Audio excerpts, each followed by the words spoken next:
Oke, bismillahirrahmanirrahim. Assalamualaikum warahmatullahi wabarakatuh anak-anak, apa kabarnya? Semoga kalian sehat selalu ya. Kita bakal bahas terkait sistem dan dinamika demokrasi di Indonesia. Sebelumnya kita sudah pernah bahas nih anak-anak. Ibu akan review ulang lagi, semoga kalian masih ingat dan harap kalian perhatikan baik-baik video pembelajaran ini ya. Nah, di sini hakikat demokrasi, makna demokrasi. Demokrasi berarti kekuasaan di tangan rakyat atau yang lebih dikenal dengan pemerintahan dari rakyat, oleh rakyat, dan untuk rakyat.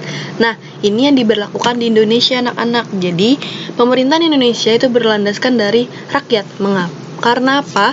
Karena kalau kalian bisa lihat, kita semua ketika pemerintahan itu mau berlangsung, sebelum pemerintahan itu berlangsung, dilakukan yang namanya pemilu, pemilihan umum atau pilkada, pilpres. Nah, yang milih siapa? Rakyat kan, berarti pemerintahan itu berasal dari rakyat, makanya ada perwakilan rakyat di pemerintahan kita. Nah, makna demokrasi. Demokrasi dimaknai sebagai negara yang menganut bentuk atau mekanisme sistem pemerintahan dengan berwujudkan kedaulatan rakyat, berlandaskan dari rakyatnya. Makanya, ketika rakyat merasa negara tidak memperdulikan rakyatnya, rakyat berhak untuk bertanya kepada pemerintah mengapa seperti itu. Nah, itulah yang harus kita ingat, bahwa kekuasaan pemerintah itu berada di tangan rakyat. Pemerintahan itu tidak akan pernah ada kalau misalkan rakyatnya tidak memilih, seperti itu. Makanya Indonesia itu menganut demokrasi yang dimana berlandaskan dari rakyat. Nah, makna demokrasi. Ciri pokok berjalannya proses demokrasi di suatu negara adalah sebagai berikut. Pemerintah menjalankan kehendak dan kepentingan rakyat. Adanya pemisah dan pembagian kekuasaan pemerintah, adanya mekanisme tanggung jawab dari pemerintah. Nah, pemerintah ini menjalankan kehendak dan kepentingan rakyat, namun ada baiknya rakyatnya juga paham kalau apa yang dilakukan pemerintah pasti untuk kepentingan rakyatnya, seperti itu. Jadi jangan kita harus memahami apa yang mana hak dan kewajiban kita, seperti itu. Makna demokrasi. Kriteria menentukan situasi demokrasi. Ada kekuasaan, keadilan, kesejahteraan, peradaban, afeksi, keamanan, dan keamanan. Loh, kok keamanan 2 kali ya? Keamanannya sekali aja ya anak-anak. Makna demokrasi. Berdasarkan cara penyampaian pendapat, demokrasi dapat dibedakan sebagai berikut. Ada 3 nih anak-anak. Ada demokrasi langsung, di mana kita memilih. Pemilu itu kita demokrasi langsung. Kenapa? Karena kita mencoblos sendiri pilihan kita. Gak diwakilin kan? Kalian nyoblos sendiri. Tapi syaratnya kalian sudah harus punya KTP. KTP itu kartu tanda penduduk, di mana kalian punya hak untuk memilih siapa kepala pemerintahan kita. Nah, demokrasi tidak langsung atau perwakilan, ini biasanya ada di negara bagian, kayak di Amerika Serikat tuh punya negara bagian. Nah, mereka punya perwakilan dari setiap negara bagian. Ada demokrasi perwakilan dengan sistem pengawasan langsung dari rakyat atau referendum. Jadi ada 3 ya anak-anak, langsung, tidak langsung, atau perwakilan, dan demokrasi perwakilan menganut referendum. Nah, demokrasi ini berdasarkan wewenang dan hubungan antar alat kelengkapan negara. Demokrasi dibedakan menjadi demokrasi parlementer dan demokrasi presidensial. Bedanya apa sih? Sama kayak sistem pemerintahannya ya, parlementer dan presidensial. Makna demokrasi. Ciri utama dari sistem demokrasi adalah tegaknya hukum di masyarakat atau law enforcement, dan diakuinya hak asasi manusia oleh setiap anggota masyarakat di suatu negara. Nah, ketika kita sudah memiliki HAM, ingat, HAM, hak asasi manusia. Salah satu di dalam HAM itu kita punya hak-hak kita, dari hak pribadi, hak politik, hak ekonomi, seperti itu dan sebagainya. Tapi jangan lupa, ketika kalian memiliki hak, maka kalian harus memiliki kewajiban. Itu harus balancing ya anak-anak. Jangan sampai kalian terus meminta hak kalian, tapi kewajiban kalian tidak kalian lakukan. Oke? Jadi kalian harus balance antara hak dan kewajiban. Nah, kita lewatin ini ya. Kalian bisa baca sendiri.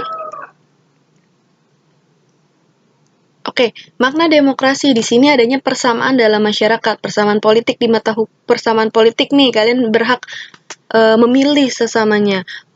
Persamaan di depan hukum, jadi tidak ada yang membedakan kalian seperti apapun di mata hukum. Persamaan kesempatan, kalian memiliki kesempatan yang sama. Persamaan ekonomi, kalian memiliki hak ekonomi yang sama. Persamaan sosial, jadi politik, depan hukum, kesempatan, ekonomi, dan sosial.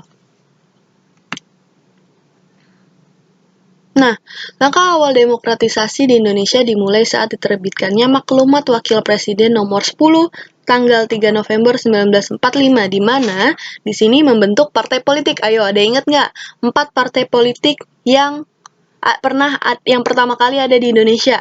Kalian catat di kolom komentar, kalau kalian bisa jawab, Ibu kasih poin. Oke? 4 partai politik di awal pembentukan negara Indonesia. Nah, di sini ada penerapan demokrasi di Indonesia. Indonesia itu pernah beberapa kali mengganti demokrasi. Ada demokrasi liberal, terpimpin, demokrasi Pancasila pada masa Orde Baru, dan demokrasi reformasi. Nah, tugas kalian di sini adalah, kalian punya tugas ya anak-anak. Tugasnya,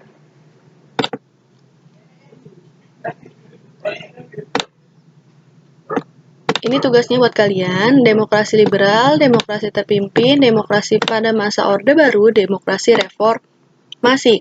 Kalian cari tahu siapa kepala negara pada era tersebut dan kenapa demokrasi tersebut berganti.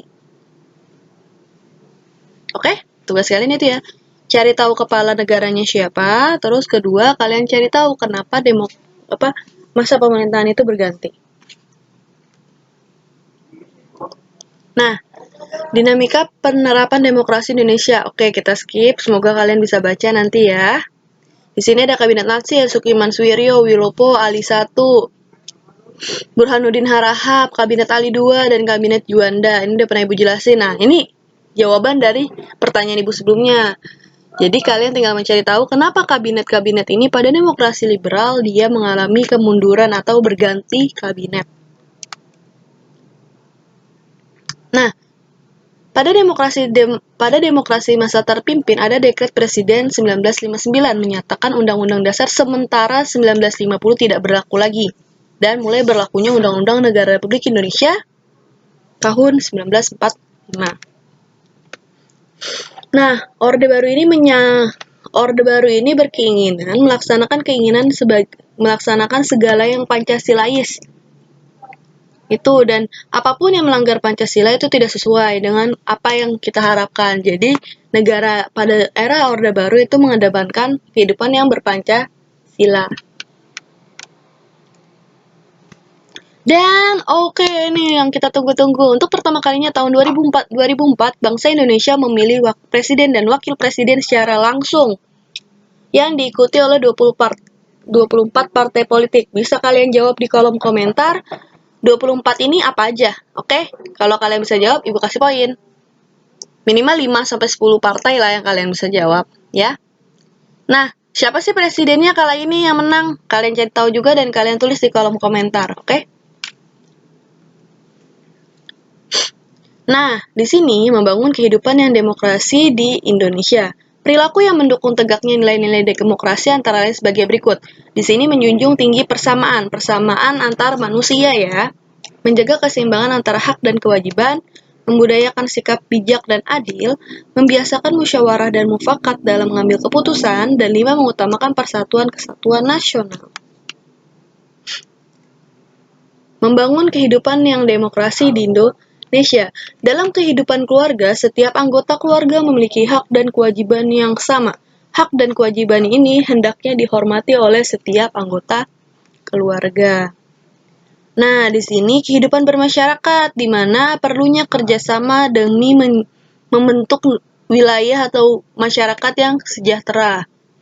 Adanya sikap saling toleran dan sikap saling menghormati antar sesama. Dan adanya penerapan budaya demokrasi juga di sekolah nih anak-anak, dapat diwujudkan dengan menerima perbedaan dan menghargai pendapat orang lain. Kalian berhak berpendapat, kalian mengajukan pendapat, teman-teman kalian mengajukan pendapat, dan kalian harus menghormati pendapat orang tersebut. Oke, sekian dari Ibu. Semoga kalian bisa menikmati pembelajaran ini dengan baik. Jangan lupa PR-PR-nya ya, ada di selipan video ini. Jadi kalian kumpulkan minggu depan di pembelajaran ibu selanjutnya. Jangan lupa ya anak-anak ya.